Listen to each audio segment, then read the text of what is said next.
Hey folks, Pat here from DNS, and this Madison area fishing report is current as of Friday, June 20th. Well, happy Friday, everybody.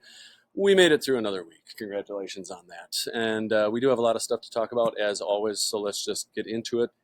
Pay attention to this if you ice fish, and especially if you own an ATV in Dane County. The county is reviewing Chapter 71, which is the ordinance that requires floats on ATVs on our lakes during the ice period, ice winter.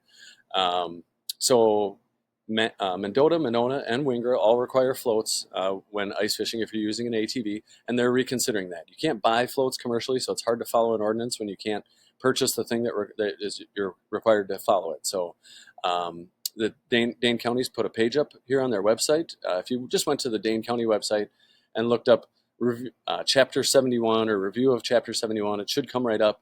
Maybe I'll post a link below this in the comments, or maybe make a whole separate post so people can really connect with this. And they got a button here to provide comments. You just click on it, provide your name and address, and then tell them what you think. Maybe you want floats. Maybe you don't want floats. Maybe you want to be able to drive dump trucks out on the Madison Lakes. You can let them know what you think about it. And I want to thank the county for finally addressing this, because it's been an issue for several years, certainly since I've owned the shop, where you can't buy floats. And so, yeah, it'll be good to see where this goes, and I will try to keep you posted as I learn more.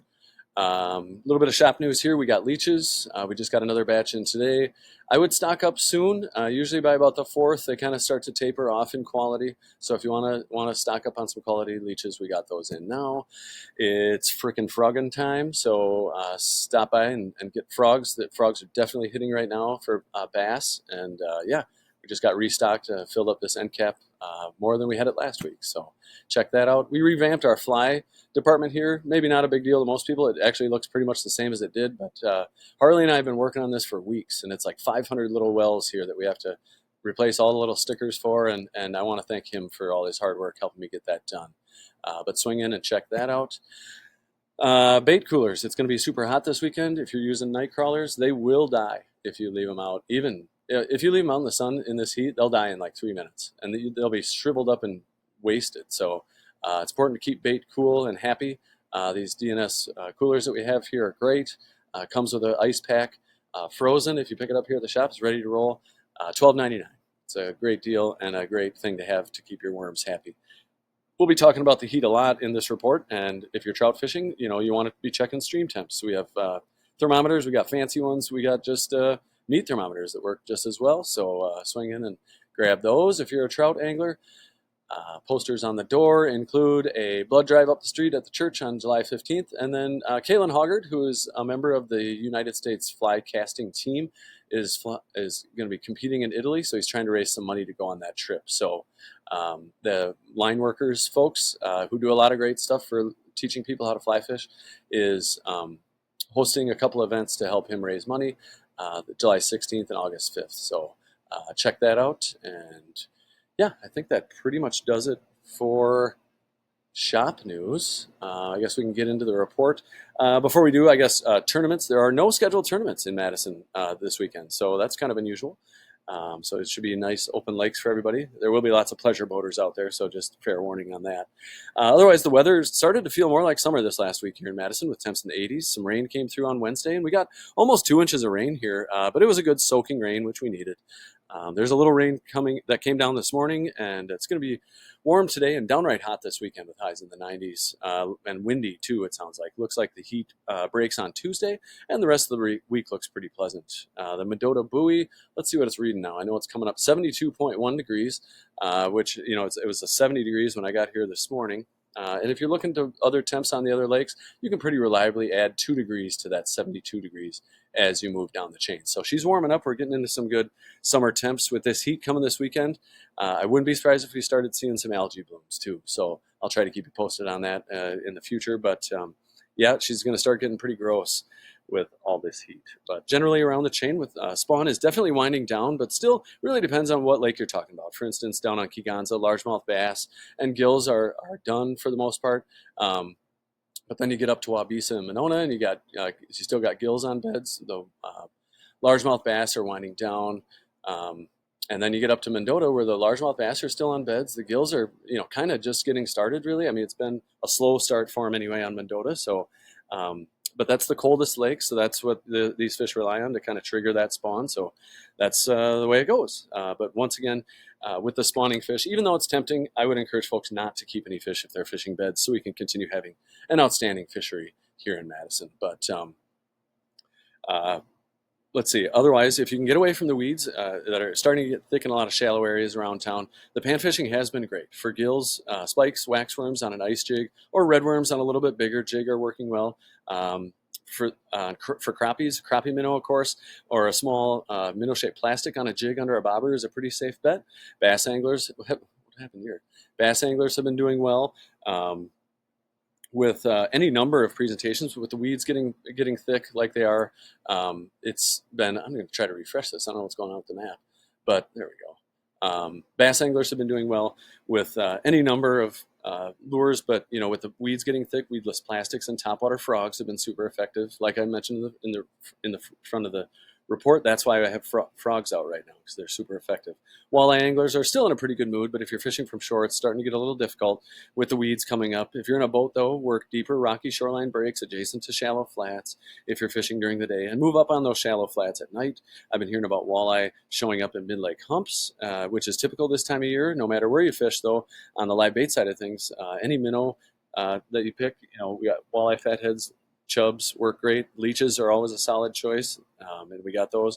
If it's pike you're after, they'll grab just about anything you throw at them, but large shiners are a pretty safe bet for live bait.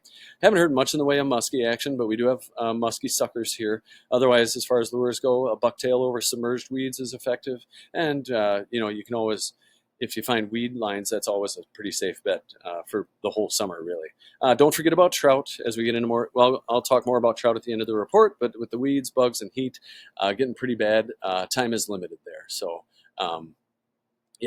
get it while you can, and definitely be watching those water temps. Otherwise, up here on Cherokee, the weeds are super bad up there now. It's really difficult fishing from shore. You can use a topwater frog, and I've been hearing about some folks having some good luck that way. Otherwise, if you can get a launch at School Road Launch, get out here in the channel. You have much better chance or easier casting, and you'll catch bass, a lot of small pike in there, and the panfish course too. Down to the 113 bridge, there's a lot of catfish still down there, but it is winding down. They are starting to move back out into the lake, and you'll still catch catfish out here in North Bay. I've also been hearing about the occasional walleye, pike, or bass. It's a nice mixed bag. A lot of fish kind of just cruise through there. Otherwise, like I said, the catfish are starting to disperse back out into the main lake, and I've heard about a few cats being picked up at different locations around Mendota. It sounds like the water on Mendota is starting to get a little bit more color to it, but it's still good clarity. And we'll see if any algae blooms come up. Otherwise, smallmouth and crappie are done spawning on Lake Mendota, and the gills, like I said, have been showing up on beds here, but it's been a bit of a slow start for them. Generally speaking, for gills, look to shallow sandy areas with a little gravel is great, and if there's weeds, even better. Largemouth bass are still being found on beds, but that is winding down. Smallmouth bass are done spawning and are, kind of got that post-spawn feed bag on in rocky shoreline areas where you can also look for walleyes. Especially if they're adjacent to like a shallow flat. They like to hang out there during the day. If there's weeds coming in those rocky areas, even better. Walleyes like to get out of the sun on these hot sunny days. Pike are pretty much everywhere and active all the time. Tenny locks folks have been, and I wanted to mention white bass because I get calls about that. I haven't heard about much in the way of white bass. I talked to a lot of people that have been trying, and they just haven't been finding them. Also perch, been basically non-existent. I did talk to one guy who found some, but it's very spotty for perch. Otherwise, like I was saying, down to tenny locks or breakwall, great mixed bag of fish there, usually stuff swimming around. The locks have been seeing good bluegill action and walleyes and some white bass up and down the river there, mostly during low light hours. Otherwise, you get down to Lake Monona, and the star of the show down there is still bluegills. I mean, they're on beds, and they're everywhere. So look to shorelines all around the lake. Look to bays like Turville, Weechubbuck, formerly known as Squaw, and then, of course, Monona Bay. They have had the weed cutters in there. It seems like every time I drive by there, there's a weed cutter mowing out there. So, but which is great. I mean, keep those weeds down and keep the anglers happy. And they have been doing well for panfish over there. Also, the Monona Terrace Wall has been doing well. The crappies are starting to move back in there after being gone while they spawn. And the gills are still in there, but they're not in as great a numbers because they're off doing their spawning right now. I have heard about some decent walleye action over there in the evenings, and I guess that's it. I haven't really heard much for walleye action anywhere else. Muskies, I also haven't heard of much going on there, but that action should be picking up here. Usually, June and into July can be good before the water temperatures get too hot. Lake Winger, a lot of tiny gills in there, some good largemouth, and some muskies. Good panfish below the Winger Dam. What else do we got? You can get down to Upper Mud by launching at Lottis Park or at Lake Farm and fish the dredge hole for panfish, where I hear the action's still been pretty good, and the shallows around there for largemouth bass, although it is getting super weedy. Lake Wabisa bluegills are still being found on beds, although that's wrapping up here on the north end of the lake and on the south end of the lake. So you can check that out. Otherwise, walleyes, Hog Island area, I've heard about some decent fish coming out of there. And then the area of Rockford Heights down to Babcock and Bible Camp, nice rocky shoreline breaks in there. Keeganza, the bluegills are pretty much done, but if you can find some shallow weeds, that's where it sounds like they're still finding some good fish in there. And walleye along the state park. Haven't heard a lot out of the Rock River, actually not much at all. But the Indian Ford and Jefferson dams are a great mixed bag of fish, as are all dams on rivers this time of year. And, I follow Bait Box on the Rock down here in Fort Atkinson, and they host tournaments and stuff. And it looks like they're getting good walleyes, mostly trolling out on Lake Koshkonong. And some white bass are starting to show up, too. Otherwise, Beaver Dam's got a good catfish bite going on. I've heard about some crappies up there. Let's see, Devil's Lake. I haven't really heard much about trout recently. Otherwise, the Wisconsin River is great this time of year. The flows are coming down. It was a little high from the rain we got on Wednesday. Like up at the Dells, it's, I think, at 10,000 CFS, and down at Muscadet, it's like 18 or 19. But that's just the water moving out of the system. Should be good by this weekend. And if you're looking for walleye or smallmouth, or really most fish, look to outside bends on the river. That's where you're going to find your deepest water. Look to downstream side of sandbars. Wood along the shoreline is great. Otherwise, dams again. Nice mixed bag of fish up and down the river. All your dams, Prairie du Sac, Wisconsin Dells, Castle Rock, Petenwell. Nice mixed bag of fish from here on through the fall. Lake Wisconsin, I've heard about some good walleye and sauger action, although size tends to be a bit of an issue, it sounds like. Otherwise, your shallow bays have good panfish action. And let's see what else. Haven't heard much out of Castle Rock and Petenwell. Good walleye bite up there. A lot of folks troll and stuff like that. Haven't heard much off the Mississippi River. The folks fishing the barges say that it's just kind of a random mixed bag of fish. You might catch a sturgeon, you might catch a white bass, you might catch a walleye or a pike. But it's usually good fishing on those. They usually have them, at dams and stuff. So always a nice mixed bag of fish at dams. Folks fishing out on the big lake. It sounds like coho are moving out deep. The charters are getting some kings. Coho are moving up the shoreline. If the wind's right, though, you can get cohos up shallow. I just talked to a guy this morning who was getting some coho at Port Washington yet. So if you get a good wind and that cold water moves in, it can be game on. So don't give up on that. Otherwise, the Milwaukee River's got a lot of smallmouth and pike in it right now, and it'll remain a good fishery over there for the rest of the summer.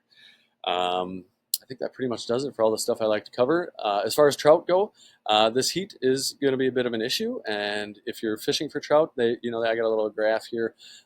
65 degrees. Do check the water temperature. If it's above 65, start to use caution. Definitely don't fish if it's above 67 degrees. That can really hurt the fish. Dang it! I clicked on the wrong thing. But it can, stress the fish to the point where they can die. So. And I've found personally, like anything really above 64 degrees seems like the fish are just pretty lethargic anyway. But if you are fishing and you find some cold water, that's great. My Happy Fly Day feature here, nymphs, any manner of nymphs are great year round. And woolly buggers, also a great idea. You're not going to run into many dry flies, like true dry flies, caddis, and blue-winged olives, which I'm showing here, are mostly going to happen early in the morning or in the evenings.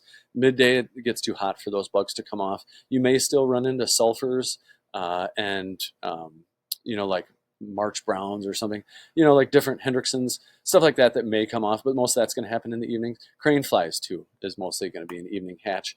Hexagenia, I mentioned those because it is that time of year. You get a hot, humid night. These flies will come off at night. It's a giant mayfly you can see here.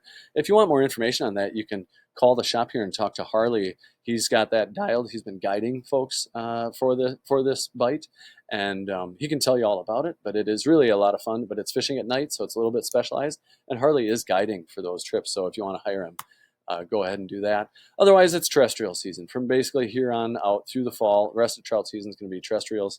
We're looking at ants this time of year. Are great. Beetles, also awesome. I just got to re-up on a bunch of my beetle patterns. And crickets. Hoppers, it's a little early for them yet. So I guess that pretty much does it for the report. I do want to thank you for tuning in. Post your comments and catches below.